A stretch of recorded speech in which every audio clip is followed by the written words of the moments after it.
Welcome to another session of lectures by Lob-EZ. I'm your host, Dr. Lob-EZ. Welcome. Today's session will be rounding out our discussion about the Enlightenment.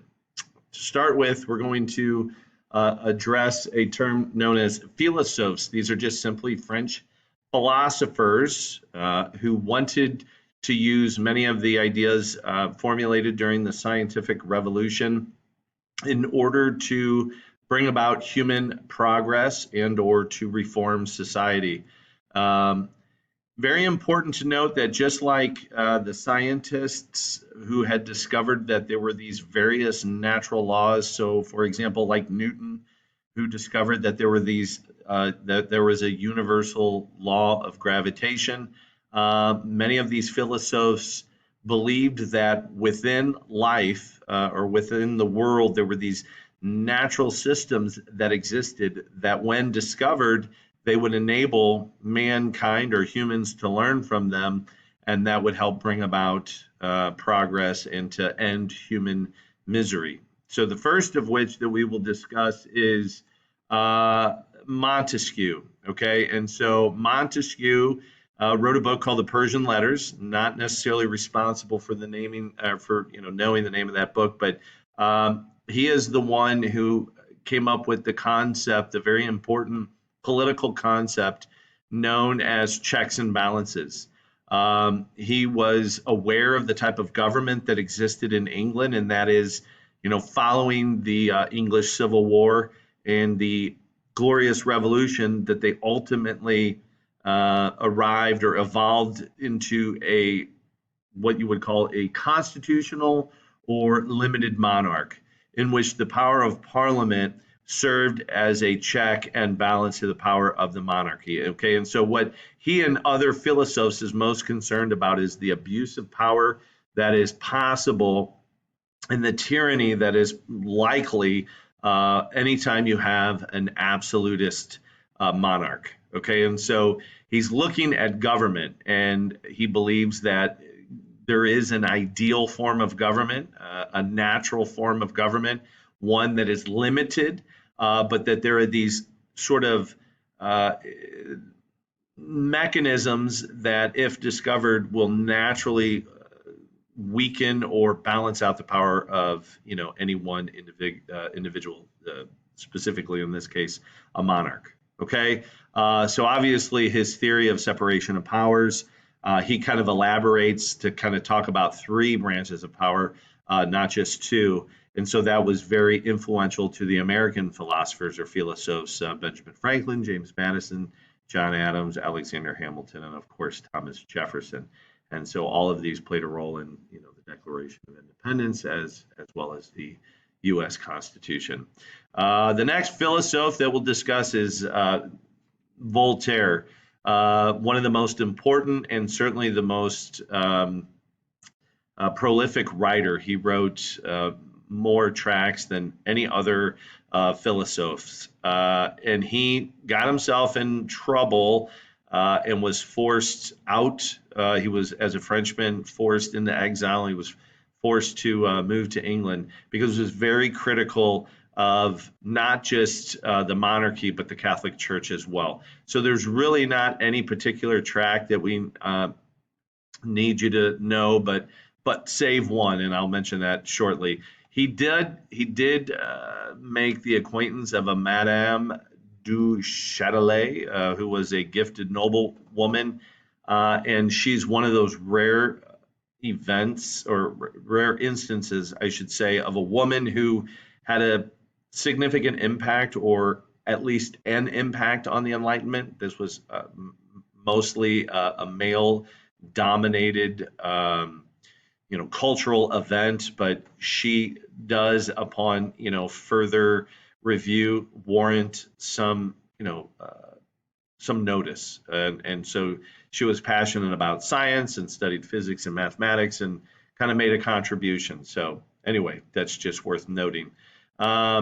Okay, so here it says Voltaire was a political reformer, not a revolutionary, and really none of these guys were. So before we go any further, I want to make it clear that none of these Enlightenment thinkers were like fans of democracy necessarily, meaning that all the classes should have the same rights and privileges. They were very suspicious of the lower classes because of their lack of education, and so they really were. They were careful not to call for a type of government that would empower the masses because they were afraid of mob rule. And they thought that most people weren't educated enough and just didn't have the time necessary to kind of study the government, and therefore they should not have the right to vote. So if anything, this is about just expanding the rights of governmental influence to maybe the middle class, the educated elite. So just make sure we know that it's not anything more than that. Okay, and so Voltaire was just like the others, kind of suspicious of those people who were poor. All right. Well, anyway, one of the other things that he was a big contribution of his was the creation of a sort of secular religion, if you will, known as deism. He came from Catholic France, and so that was the official religion. And France had dealt with its fair share of religious conflict in the French Wars of Religion, and so he was aware of. He was critical of organized religion because he believed it tilted towards fanaticism. And of course, it is fanaticism that can lead to violence. And so, for that reason, he hated organized religion. And that is not to say that he was an atheist. He believed in God and thought that that was fine. And so, he created a religion known as deism, in which there's no centralized dogma. There's no set of rules that you have to follow. You believe, you acknowledge that there is a creator of the universe or some sort of, intelligent designer. So if we were to use the analogy of Newton, and that is that God is the clockmaker, that works really well here because it allows for a disinterested God to be the one who makes the universe, but because the clock runs fine by itself, God doesn't need to interfere, and that's really the point.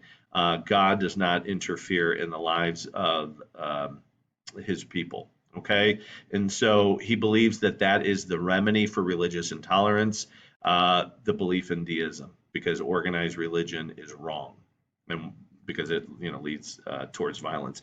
The one book that he wrote, Candide, is a satire where part of the the main character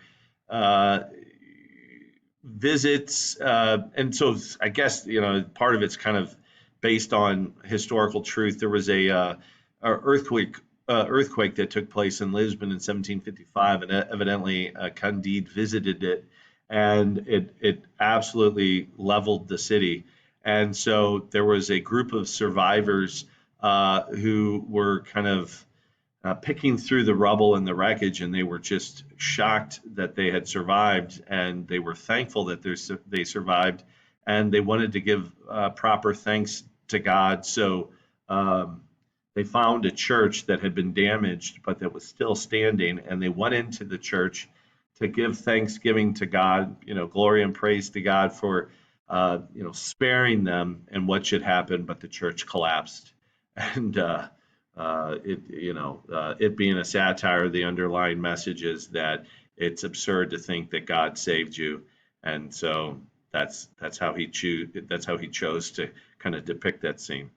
The next philosophe, just sort of a minor character, his name is Diderot, Denis Diderot. He wrote the very first encyclopedia, a 17-volume encyclopedia where it covered all different sorts of topics, and he invited people to write essays on these various topics. Okay, and it contained 72,000 such essays, and it helped move the needle forward, and it helped expand human knowledge, and that certainly is a big part of what the Enlightenment was about. The next, Jean-Jacques Rousseau, he's a heavyweight. He's super important. He is someone who wrote about a lot of different topics, government and culture, um, and probably the two most being government and sort of like I don't know, child development, if you will. So I'll kind of, dive into that with you guys. He wrote one of his most famous tracks was a book called Emile, and in it he talked about, just how nature is ideal, and that when children are raised, they should be raised in a very natural setting, and that he has some very controversial sort of pieces of advice for how best to raise a child. He said that children should not receive a formalized education before the age of 12. And so thankfully his recommendations weren't followed, I guess. There's others, and I'll circle back to him in just a little bit to share that with you. But the social contract was his political tract, and we've read, that both Hobbes and Locke had their own social contracts.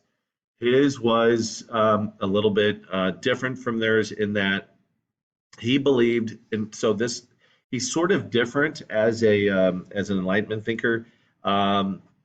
He seemed to think that civilization had a corrupting influence on humans, and that actually the most ideal way a person can live would to be sort of live in a relative isolation, kind of living in the woods, if you will, because of the corrupting force that civilization has.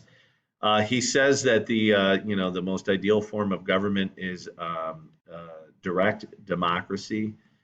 So he is controversial in that he offers that form of government. But he talks about something known as the general will, and that the general will is simply made up of a majority rule type setting. So if you're going to live in a civilization, if you're going to live in, like, let's say a city, and you're going to take advantage of those benefits that the city offers you, then you have to be willing to go along with what the majority says. And so even if you don't get your way, then the government has a right to compel you to do what the majority wants. And he called that the general will. Kind of interesting, but it does tact towards tyranny. It's known as the tyranny of the majority. And we'll talk in the next section when we get to enlightened despots. We'll talk why, or I'll share with you some of the reasons why a direct democracy is seen as tyrannical. All right, so we don't often think that way. We think democracy is good, but it's that concept known as the tyranny of the majority, and we'll get into that at a later time. All right, let's see. Moving across, so the Enlightenment moves across Europe. One of the places that it shows up that is sort of unexpected is Scotland, and that is because Scotland, as a civilization, was sort of primitive, if you will. The best way to describe it is backwards. Both economically and culturally, much like Russia was, and in many ways similar to Ireland, although we haven't really discussed that.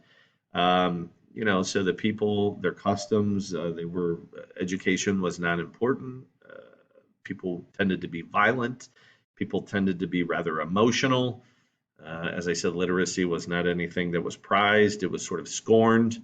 And men kind of prided themselves on being proud, and if you disrespected one of them, then they would fight you, and quite possibly fight you to the death. So so suffice it to say, it's sort of backwards.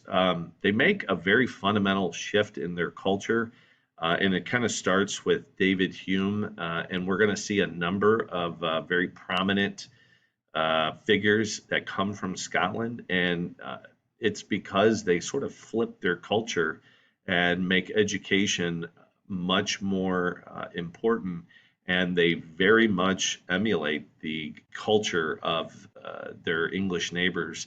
So much so that A lot of self-respecting Scots don't want to be seen as Scottish, so they work very, very hard to sort of tame their Scottish accent so that they sound more like the English. So anyway, for what it's worth, David Hume is one of the first Scottish philosophers. So he talks about the importance of that we are, that when we are born, we're born kind of like, as John Locke said, as a blank slate, and that we are totally shaped by our experiences. And so talk about the importance of education and the way that we raise children being paramount. The next Scott that's probably overshadows Hume, but in a different way, is Adam Smith. And so, he is sometimes seen as the father of capitalism, although that term really isn't used, isn't acceptable yet, not until the period of industrialization that comes a little bit later. So he wrote a book called The Inquiry into the Nature and Causes of the Wealth of Nations, or just for short, The Wealth of Nations, in 1776. And more than a capitalist, he's what we would call a physiocrat, and that was a French term used for somebody who really kind of went against the idea of mercantilism, the idea that the government should support the economy of its country to try to make it wealthy, because they believed that there were natural systems at work within the economy, and that they simply needed to be discovered, and that if anything, interfering with your nation's economy could damage it. Okay, so physiocrats believed that tariffs were bad, subsidies were bad, monopolies were bad. All of these things that you might have seen within mercantilism were bad. Okay, now under mercantilism, gold and silver was seen as the truest source of wealth, and so that seemed to be the number one goal, just to do everything they could to make the country as wealthy as possible, and work towards that favorable balance of trade. But what we see here with these physiocrats is the emergence of something known as laissez-faire, and what that roughly translated into English means to leave alone, or to let people or let them do as they please, meaning allow the government, allow the economy to operate under its natural laws. For example, the law of supply and demand, and the impact that might have on either salaries and or wages or prices for commodities or what have you. Okay, so in his Wealth of Nations, Smith argues that the ultimate source of labor, or the ultimate source of value, was labor. Okay, so this is sort of important, and you kind of need to focus here. With mercantilism, since gold and silver was the ultimate value, gold and silver are both finite resources. So that means, like, if you were to look at the economic pie that existed, it was finite.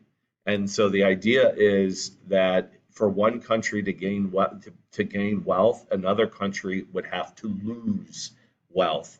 So you gaining wealth is at the expense of another country's loss of wealth. Okay, when you base value on gold and silver, but when you base wealth on labor, labor is unlimited, and it is infinite, and not that people are infinite, meaning that the population can always go up, but the way in which you arrange labor, it can always be improved upon, whether through the use of machines or whatnot.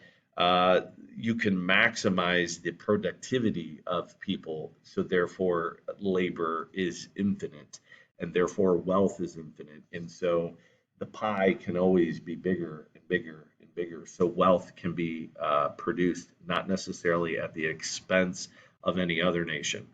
Probably the most fundamental and important part is this idea of the invisible hand of the marketplace. And this, more than anything, is that natural system. Um, so the marketplace is this sort of in fictitious, if you will, think of it kind of like as an online Amazon where all the buyers and sellers meet. Okay. Buyers and sellers meet at this imaginary marketplace and they make decisions on what is to be produced and sold.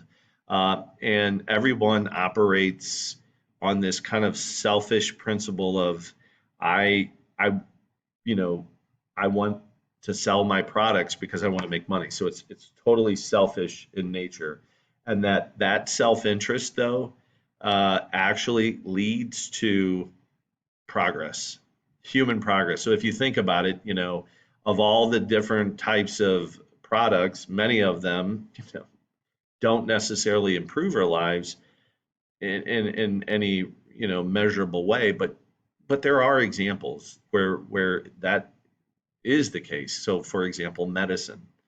So, companies bring to market medicines, not because they want to make the world a better place, not that that's not one of their goals, but really the number one goal is to make money. So, it's very self interested. And that very, that action actually can lead to society becoming a better place because obviously new drugs can bring about cures for illnesses and improve people's qualities of lives. And so that's the whole kind of point behind that. And so that invisible hand should not um, be meddled with by the government because it can't replicate the government. Central planners cannot replicate what the invisible hand can do itself. All right. So, in a nutshell, that's Adam Smith's ideas.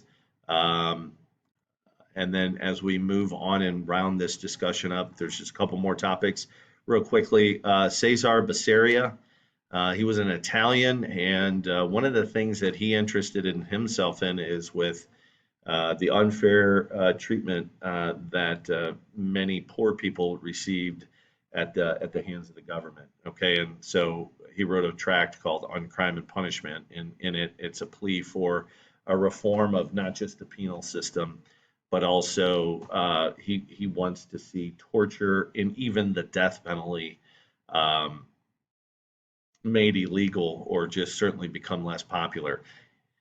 The idea of torture, yeah, people, at this time in the 18th century, people can get on board with that, but the death penalty or capital punishment, no, that's going to take much longer before that kind of gains any traction. But certainly, this idea that the crime or that the punishment should fit the crime, that's kind of really what his influence is. Okay, so Cesar Basiria, and then we'll finish up discussing women. Okay, so there's another prominent author that we'll discuss at the close, but collectively speaking, women um, sort of served an important role because they hosted what were known as salons, and a salon was a meeting where it'd be like a social gathering of elites and this practice began in France.